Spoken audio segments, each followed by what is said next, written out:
Right, it's that time again. Beats for breakfast. Apart from today, I'm going to make some bass lines. Yeah, want to do some pre-production, make some basses ready to go and see what we can make, really.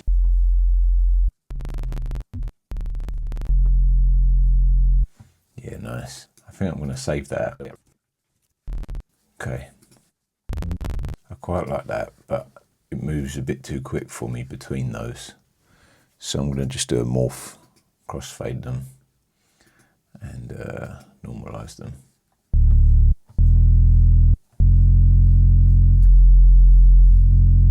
I quite like that if that was like a moving, pulsating thing.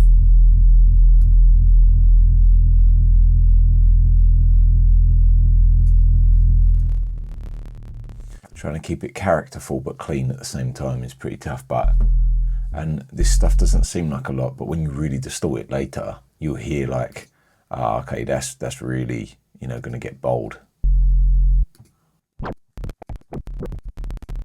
That's pretty nice.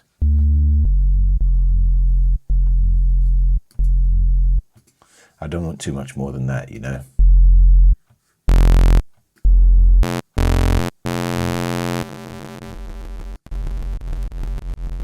That's pretty cool. Sometimes I like to pull this unison in just a little bit more narrow. That could be pretty cool. So you can get the unison sound, but without the big wild width. I want to be able to control that a bit more later, so just controlling that can be really powerful.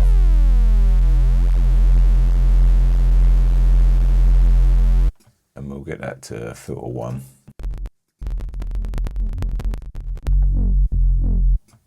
Yeah, I might go for the saw. That's pretty cool. And I'm just going to start saving a couple of these. So if we go, that way you got that. You don't have to build that again from scratch later.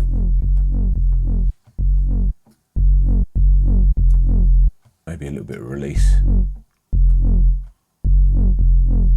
But maybe just pink noise instead. Yeah. It's got that little bit of top brightness as well. Yeah, I really like adding these effects changes, and I think today I'm going to build a new one. So I'm going to start with a little bit of chorus, but just a touch, so I don't want to affect the bass too much. Yeah, there we go, just a touch of chorus. Then I like to do a little bit of this hyper dimension as well, but just a touch like that.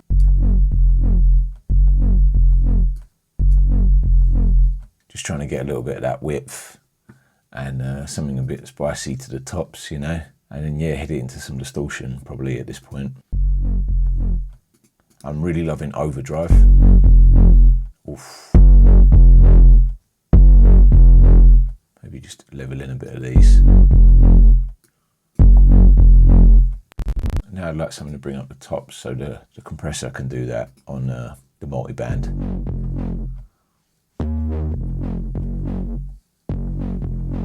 That's pretty cool.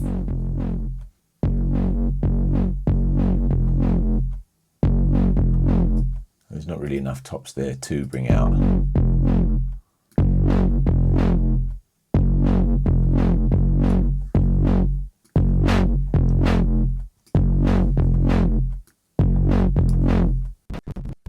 That sounds a bit grimier. Quite like that. Maybe I'll start adding a bit of detune on these as well. Oof, that's pretty cool as well. Do you know, I think I like the triangle, so I still want more tops, so I'm going to roll in with the EQ and just EQ in this gain.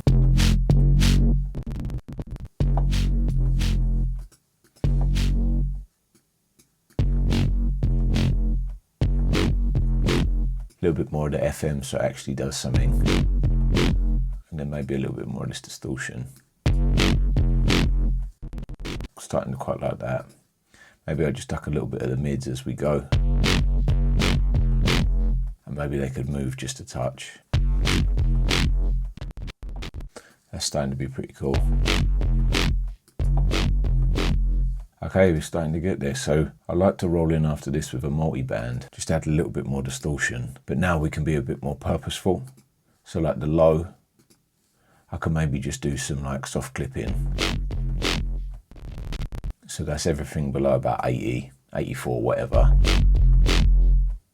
And I can kind of use this as a level control for like a multi-band now, which is really cool. Let's add a distortion on the mids. Might go for a bit more something cool, like, I don't know.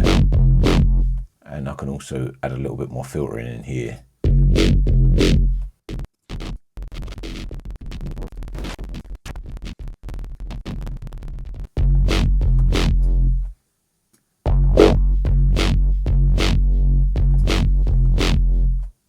Yeah, that's pretty nice for the mids. It cleans it up quite a lot without it.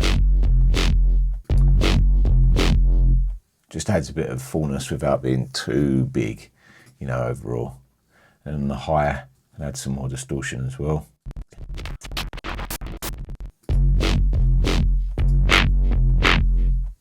It's got quite a good old school rip to it.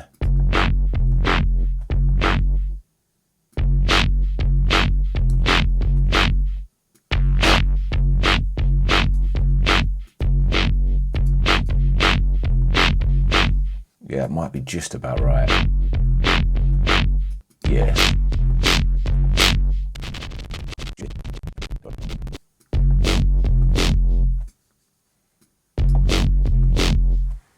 That's really nice. And so the beauty of that stuff is once you're done, you can maybe save that for next time. So yeah, just a little touch of that's been all right actually. And that's a pretty cool chain that I can save for later.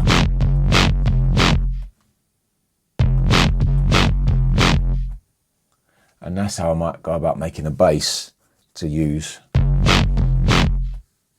for the starting point of my sub. 26.1. So I can put that in my sample pack for this month's sample pack on my website. Check out mattchapmanaudio.com for mixing and mastering, one-to-one music production blogs, and exclusive content in the store. That's mattchapmanaudio.com. Yeah, that's great. Now what I might do on top of that is start thinking about building in some racks that I can use on top of that. So the first thing I'm going to try is just putting in a pattern. I think there's a little bit too much of something squishy in here like this.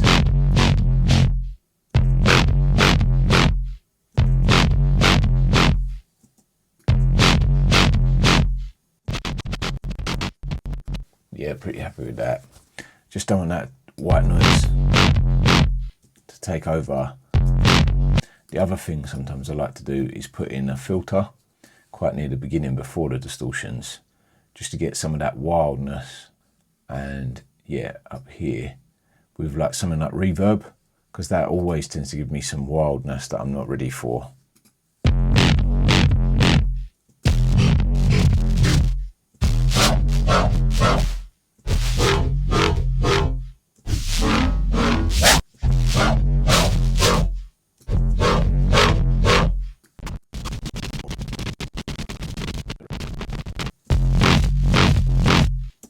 Yeah, that's really nice. Okay, cool. So what I'm noticing now is there's a little bit too much second harmonic. So I might just bring that out.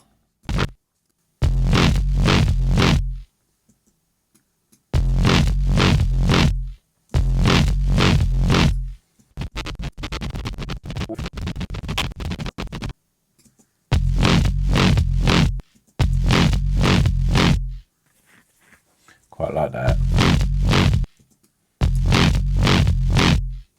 That's pretty cool.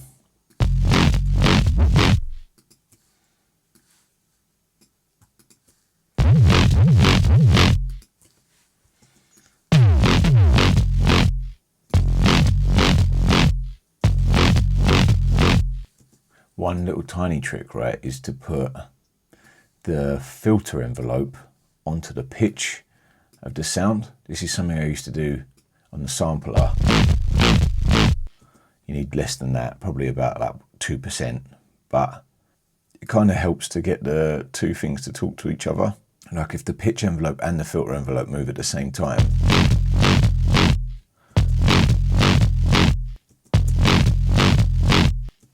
Yeah, I think that's what I'm looking for. Yeah, I'm pretty happy with that. I'd just like to go back in and balance this sub. I still get a little bit more highs in there.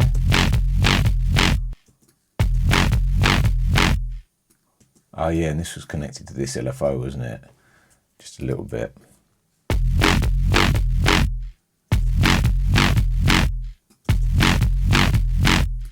Nice. Okay, so I'm keen to keep the master at 0, but then drive a little bit more here. That's getting pretty good. Might need a little bit of a clipper after that. And then I might just do a final little EQ just to try and tuck some of those frequencies in. Been a little bit too aggressive there.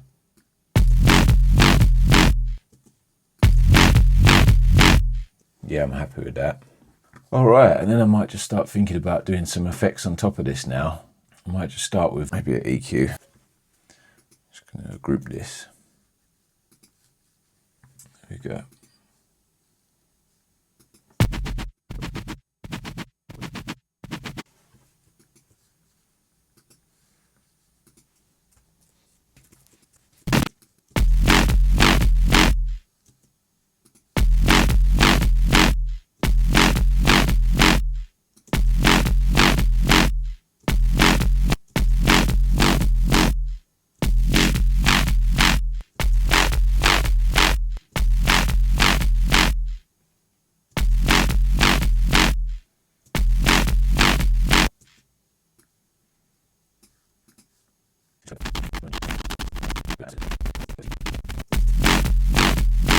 Yeah, pretty happy with that. I can add some effects, and that'd be cool. I'm keen to add a little bit more filter into this top end. Maybe Filter Freak.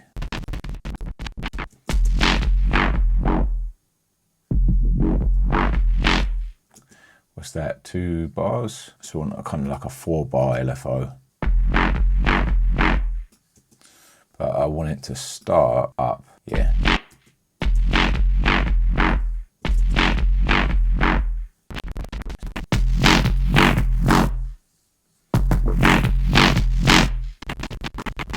Right, okay, let's get some LFOs on this.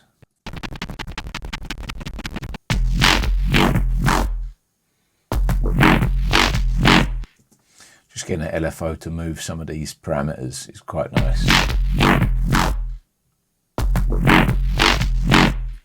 So let's listen to this sub for a moment. That's doing pretty good, nice and full, so I like that. Might just put some clipping on it, just a touch. Try and keep that bass kind of firm. And I might just with a Pro Q actually just clean up some of this low. Just using a nice little thing at 20 just to cut off any rumble a little bit. Yeah, that sub's pretty clean. And it's got just a little bit of saturation, just enough that it's like firm. This might have a little bit too much bass. I might want like a little bit of OTT on this, just to bring out some of this goodness that we've got here.